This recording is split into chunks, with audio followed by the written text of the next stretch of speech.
Hello, everyone. I'm the J.R. Stewart, and this is my personal podcast.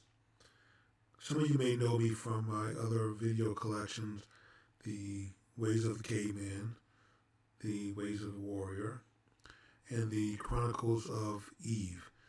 Those video collections are part of my effort to help men and women find their path to their fundamental purpose to become better people, better men, better women, better husbands, better wives, better fathers, better mothers. But this video is part of my personal collection. Now, you guys, some of you may remember me from years ago when I would do a podcast or a video and it would be based on politics. Generally, I spoke about the Democrat Party and how bad that party still is for black people. And except I'm expanding my my views and showing how bad the Democrat Party is for America, not just for black people. So I pick 4 stories each week for my personal podcast, and then I share my opinion.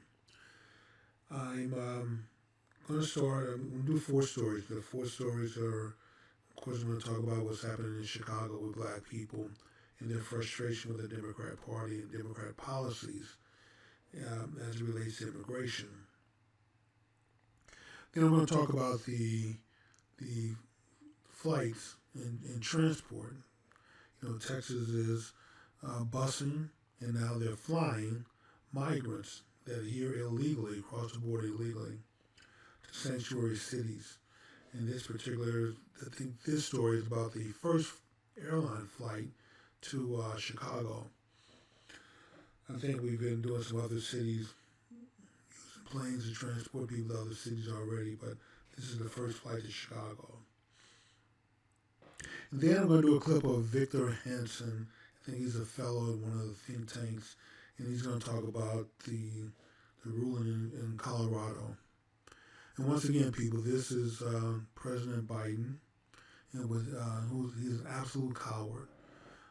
If I have time, I will see if I can find and dig up the clip of him saying that Trump is an insurrectionist, which really means that he's given a green light to the entire federal government to go after Trump for being an insurrectionist, and also giving cover to states that want to keep Donald Trump off the ballot by claiming he's an insurrectionist and the 14th Amendment disqualifies him. And then, of course, the last one I'm going to do is I'll show you a clip from Newt Gingrich, former speaker, one of my, probably I think the best speaker we've had so far. Although Mike Johnson may give him a run for his money. So the jury's still out on Mike, but so far Mike is doing a good job. And let's see how it turns out. But Newt Gingrich is going to share his views on how dangerous this is. And this, what the Democrats are doing, what Joe Biden is doing, Jim Crow Joe Biden is doing, is dangerous. He's pushing America to be more divisive than it's ever been. And guess what? When Donald J. Trump is elected, 47, he will have a Department of Justice that will go after these judges, go after these lawyers, these prosecutors, these people bringing phony baloney claims, the ones who are trying to use the 14th Amendment to keep him off the ballot. He's going to charge them with election interference. And the charges may not go anywhere. They may not, nobody, probably getting a conviction and people going to jail will probably be slim to none. But what it will do is going to open a door for retaliation, that you'll have to defend yourself against the federal government, against these charges. And they will, I'm pretty sure they're going to bring them in jurisdictions that are favorable to Republicans, Republican judges as best they can. And you'll have to spend a lot of money defending yourself against these charges, even if later on you're found guilty. And there are going to be some people who are just doing their jobs now, who are just doing their jobs are going to get caught up in this. And all I can say right now is that I feel for you. You know, you should have had enough courage to walk away from this mess and not get involved, even if it's your job. Somebody has to stand up and say this is wrong. And there are not enough lawyers, judges, not enough of these people, you know, to stand up and defend your profession. This is your profession. This is what you do for a living. And you're letting some overzealous attorneys give the entire profession a bad name with this nonsense. Elections are won and lost at the ballot with the ballot. Let the voters decide. And I think Democrats understand now that they can't sneak millions of fraudulent ballots into the 2024 election. And they got away with it in 2020 because nobody was looking. But now we're going to be looking. We're going to be examining everything. Lawyers are on standby, ready to go to judges to put a stop to this nonsense. They'll have cameras everywhere. What happened in 2020 will not happen in 2024. I think Democrats know that. So let's get started. And let's play video number 1, and then I'm going to give my opinion. Last time I gave my opinion before I played the video. Some of you told me that wasn't a good format. So I'm going to play the video first, and then I'm going to give you my 2 cents opinion. Okay, let's go with video 1, Black people in Chicago. Go. At what Mayor Brandon Johnson and the Democrats have done to them by moving the migrants into their neighborhoods and taking resources that were supposed to go to the neighborhoods and helping the migrants. Again, it is said that they will spend nearly $300 million to help the migrants, right? While the Black Chicagoans are like, what about us? Well, okay, we've seen a lot of footage of Black Chicagoans again expressing their displeasure with what's going on. Well, in this particular clip, you will actually see and hear them say, hey, Donald Trump, hey, Republican Party, come talk to us. Check it out. You give them money for uniforms and computers and all these things? We're not going to stand down, and we ask that the Republican Party come and sit down and have a meeting with us. Yeah. Come have a meeting with us. We all are against fast immigration. Let's have a meeting. Let's have a meeting with the Republican Party. If Trump want to come to town, come and meet with us. Trump 2024. Come have a meeting with us, Trump. Trump 2024. We are not going to stand idly by while you starve our community. So yes, you heard it right. Okay, so here's my 2 cents opinion on this particular video, on this news story. I think Black people are frustrated, not just in Chicago, but across America. And this is just bubbling up, erupting over the migrant story. But Black people feel as though they're being cheated, being displaced, pushed aside. You've been loyal to the Democrat Party now since 1936, when the majority of Black people started voting for the Democrat Party as opposed to Republicans, for FDR over Hoover. But this is an opportunity, Republicans, for you to step in now to apologize for what happened in 1936. And I know Hoover took the political stance of the Republican Party was for white men only. Okay, now it's the time for us to clean our history up, apologize for it. You know, we overlooked Black people. It wasn't right. They turned their backs on us and they never came back. Well, here's your chance to invite Black people back into the party. Do what Donald Trump did. Listen to their concerns, and then take action to do what you can to rectify the issue, address their problems. Let them know that you're serious about, representing them and their interests and what they want. If you want better schools, better parks, better, strong immigration policies, then those are all things that we can do, and we can all stand together and fight for. So Republican parties across America, especially over here in Chicago, I know there's a Republican Party of Chicago, the city, county, and state level. You hear Black people saying that they want to sit down and talk to you, then schedule a meeting, sit down and talk with them. And 47, if you're listening to the story, yeah, this is your chance also. I would fly to Chicago. I would sit down with these groups.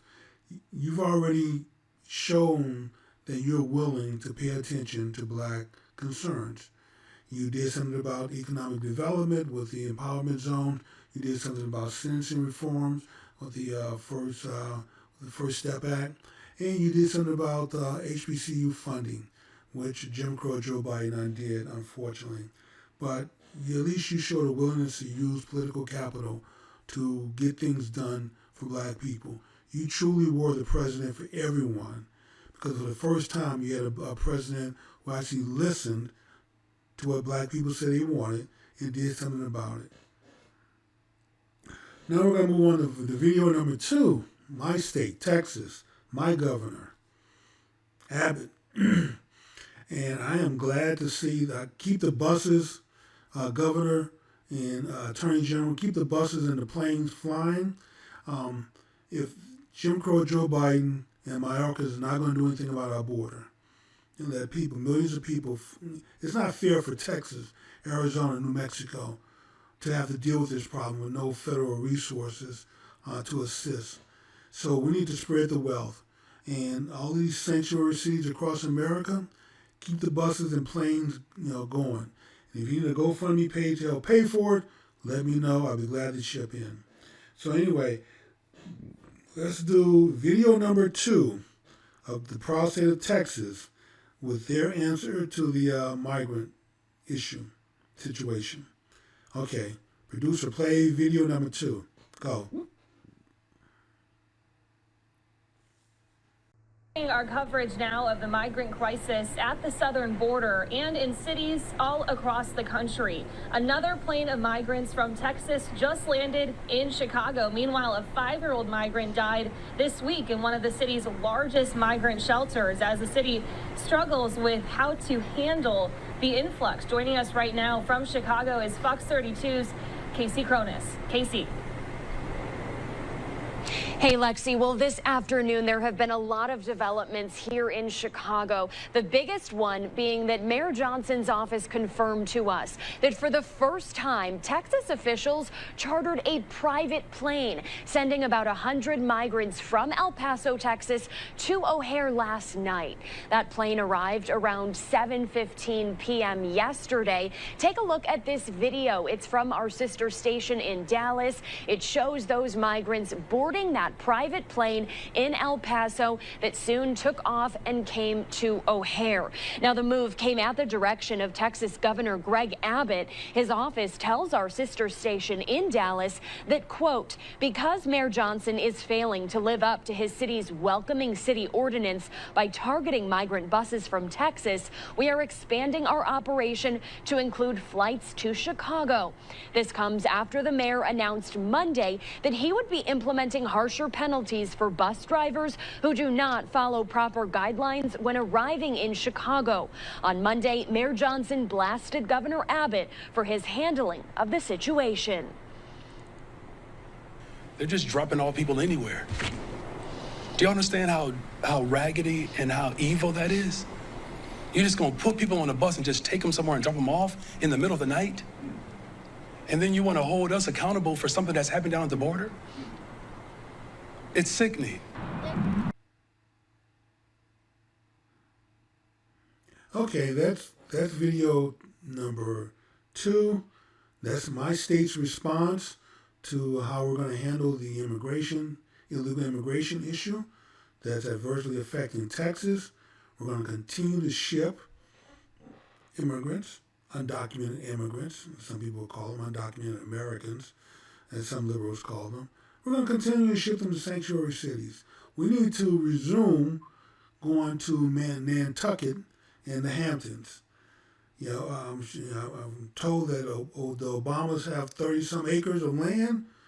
Wow, I'm sure they could pitch up tents and probably get a few hundred undocumented Americans just on the estate of the Obamas alone. And I think they also have another home in Chicago, if I'm not mistaken.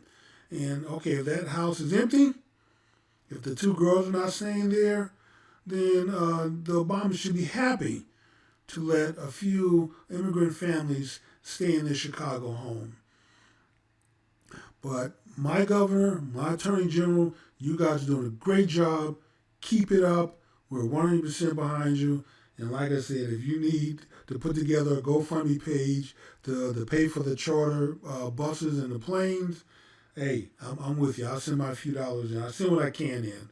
You know, I'm a very poor person. So our next video, Victor Hanson, you know, a fellow at one of the think tanks. And actually, that would be my dream job if I could hint for any of you think tanks out there who want a conservative thinker, motivational speaker, such as myself. If there are some job openings and you need another thinker, need another fellow, associate fellow, senior fellow, hey, I'm your guy. Come talk to me. But anyway, Victor Hanson is someone that I admire and respect. His opinion, his analysis is great as far as I'm concerned. And he's going to give us his opinion on what happened in Colorado. Mr. Producer, play video number 3 of the esteemed fellow, senior fellow, Victor Hanson. Go.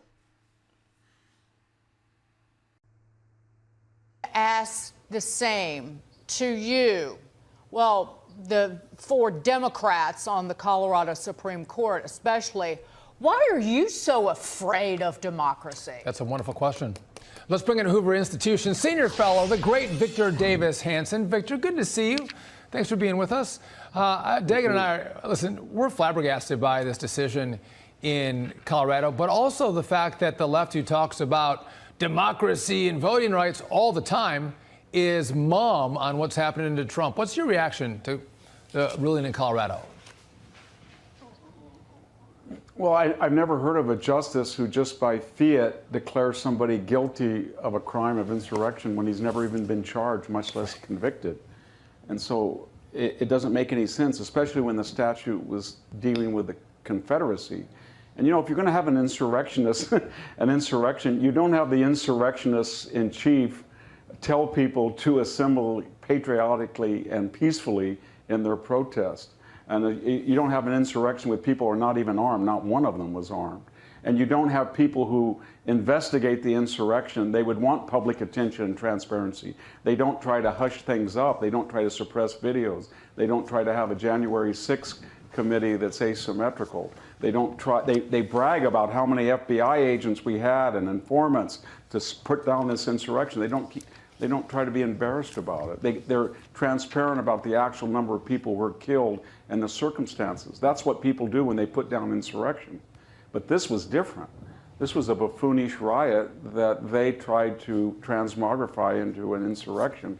And the irony of it is, when you talk about insurrectionary language, and that's the slippery slope we're on, what do you do about Kamala Harris in 2020 that told people right after one of the worst riots, or during the worst riots in American history, in June of 2020, that it wouldn't stop? It's not going to stop. It shouldn't stop. It's going to go on. I'm warning you, it's going to go on to election. Or Mr.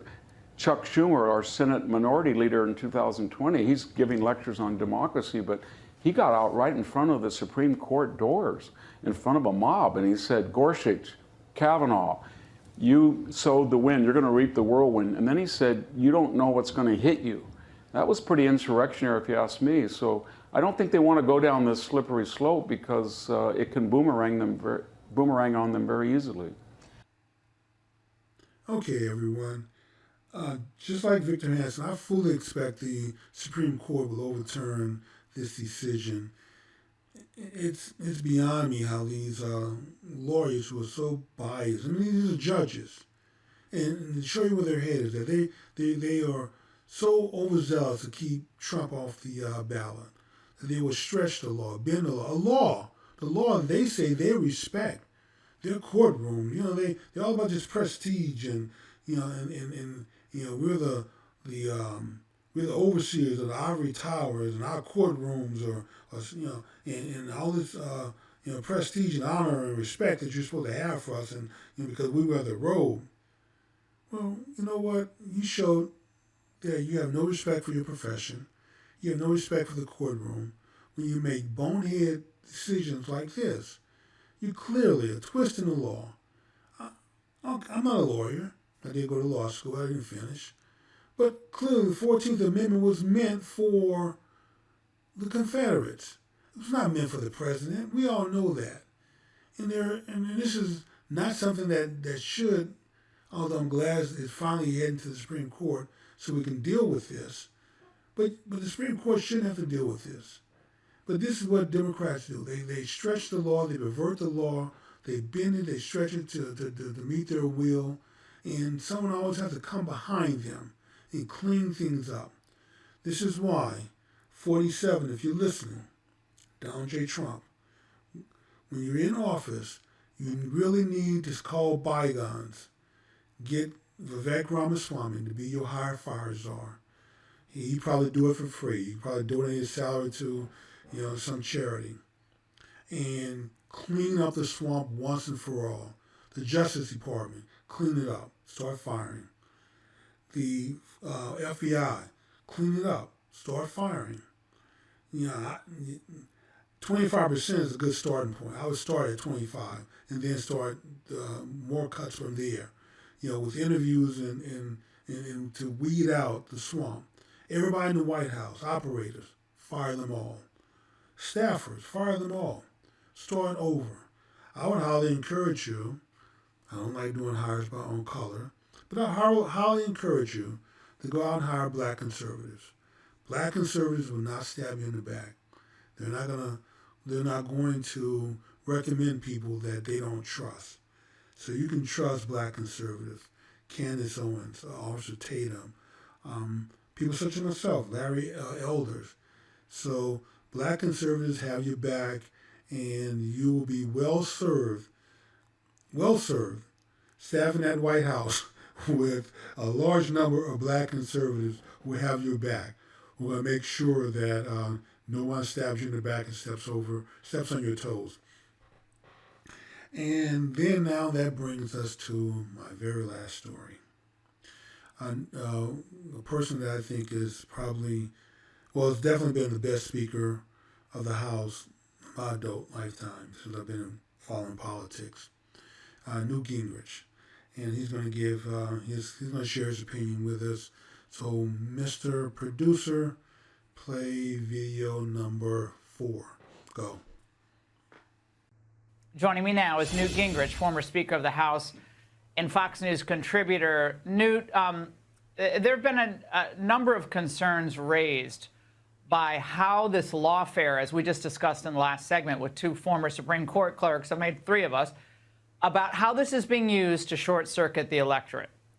And yet we have Republicans even out there saying, oh, well, if this happens, then we'll move on as a country. Do you think that all will be well if for some reason the Supreme Court does not correct what was done in Colorado?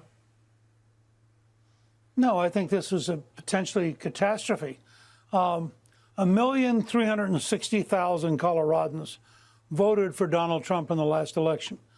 4 lawyers want to block him from being on the ballot. That means basically for every 340,000 Coloradans who voted for Trump, 1 lawyer is stopping him. That's a system of establishment arrogance that's not sustainable. And the last great effort like this was the 10 states that refused to put Abraham Lincoln on the ballot in 1860. The American people are not going to tolerate, and I hope the Supreme Court fully understands this, the American people are not going to tolerate being told that they're not allowed to have a choice for who they want to have as president. This is not Venezuela. It's not Nicaragua. It's not Cuba. And I think the Democrats are dangerously close to causing the kind of confrontation that would be truly disastrous for the country. Now, to that point, I want to play something that the Lieutenant Governor of Texas, Dan Patrick, floated on our show last night. Newt, got a lot of attention. Watch. Seeing what happened in Colorado makes me think, except we believe in democracy in Texas, maybe we should take Joe Biden off the ballot in Texas for allowing 8 million people to cross the border since he's been president. Newt, I mean, look at what's happened to America with this open border. I mean, that in and of itself is its own type of insurrection against sovereignty, against the rule of law. So, I mean, is this not a natural reaction if this is the precedent they set? Yes.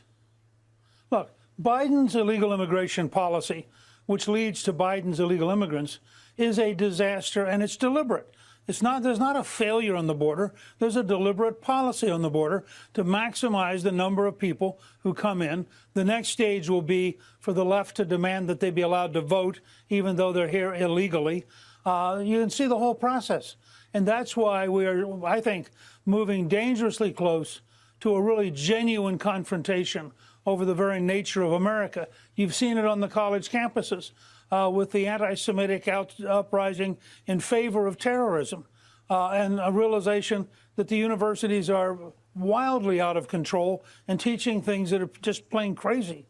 There is a point where the average American is going to say, this is totally wrong. I think what President Biden said today is proof. The people who want to destroy democracy are the Democrats. Ask Robert F. Kennedy Jr., who's been blocked at every stage. Ask the people from No Labels who've been fought in every state. The Democrat idea is they get to win because no one else gets to compete. And I think that the average American, as they realize that, the level of anger at the Democratic Party is going to become dramatic. Okay, I am back. And I just want to say that Mike Johnson is doing a good job, but I still think Newt Gingrich was the best speaker we ever had. And I'm sorry he was forced out of office. But I do share his opinion. And this just goes to show just how much Democrats, white liberal, socialist, progressive, Marxist, communist Democrats, how they mess things up. And when Trump's elected, you hear him crying and whining. Oh, he's on a revenge tour. Oh, he's just going to use this. Yes, he is. And you know why? White liberal, socialist, progressive, communist, Marxist, Democrat. You know why? Because conservative Republicans are tired, sick and tired and sick of having Democrats kick sand in our face on the beach. And the expectation is all we're going to do is walk away, turn the other cheek. Get slapped in that side, turn the other cheek. Get slapped again, turn the other cheek. We are tired of having sand kicked in our face. We're tired of losing the Democrats. We're tired of you guys bullying us. Finally, someone came along, Donald J. Trump, and stood up to you. And he opened the door, and I knew this would happen. I prophesied to people. I promise you I did. I said one day a Republican's going to come along. He's going to stand up to Democrats. And then that's going to give other Republicans the courage to stand up to Democrats. Now, the rhinos, the backstabbers, one by one, they've been leaving the party. All, either been booted out of office, been primaried, or decide not to run for re-election. Well, fine. Tear your ass. We're glad to get rid of you. Go. The Liz Cheneys of the world, the Bushes of the world, all those folks of the world, bye. Go. The Susan Cascos of the world, all you folks, go. Heard, go. Glad you're gone. ABC, you don't want to be you. Don't even want to see you anymore. Go. Form another party if you want to. Because you know what? You don't have a home here at the Republican Party anymore. We're tired of your backstabbing efforts. Tired of it. So it's no one's listening to you. No one cares about you anymore. So we have a few more that we have to get rid of. The Romneys of the world. Glad you're leaving. One by one, we will get you out of our party and purge you out of our party, and the party will be much better for it. So 45, 47. 45, you know what you have to do when you become 47. And if you don't have the political will to do it, you don't want to get your hands that dirty. You want to be a nice guy. Okay, fine. Call bygones with Vivek Ramaswamy. Make him your higher fire czar. And clean up the Department of Education, get rid of it. He will do it. Clean up the Department of Justice. If you have to go in there and fire 25% of them, 50% of them, Vivek Ramaswamy would have no problem whatsoever. Some people say, well, how do you sleep at night? Putting that many people out of work. I'm sure Ramaswamy wouldn't have a problem sleeping at all. He'd probably work overtime, wouldn't even take a paycheck to do this. The FBI, 25%, that was my number. He's put out numbers as high as 50%, or just totally getting rid of and abolishing the FBI altogether. Now, I know there are a lot of innocent people that will be caught up, but if you don't want that to happen, you innocent people need to speak up about what's going on. The leadership of the FBI is causing this, covering for the Bidens, doing everything they can to cover up for Jim Crow Joe Biden. You men and women, you know what's right. You see things. And a lot of you have become whistleblowers and reporting to Congress. That's a good start. But more and more of you need to speak up and rebel against the leadership of the FBI. So that's where I'm going to leave it. If you haven't already, please hit the like button, subscribe to my channel, and share this video so you have something interesting to talk about with your friends and family members. If you agree with me, leave a comment, hit the like button. If you don't agree with me, hit the like button, leave a comment. Also, you can go to my website, thegrstewart.com. My contact information is there if you want to email me. A lot of people send me emails because they have long opinions, and I do read every email, and I respond to every email. So go to my website, thegrstewart.com, get my contact information, reach out to me any way you can, any way you want to. It's a better way of saying that. And I will respond in kind. Thank you so much for watching my video, and stay in tune. I will be back next week with my next installment of my personal reviews, the top 4 news stories that I plan to comment on. Thank you so much, and happy holidays, and Merry Christmas, happy Hanukkah, happy Kwanzaa to everyone. I hope I didn't leave anyone out. And with that being said, I'm out. Thank you so much, and bye.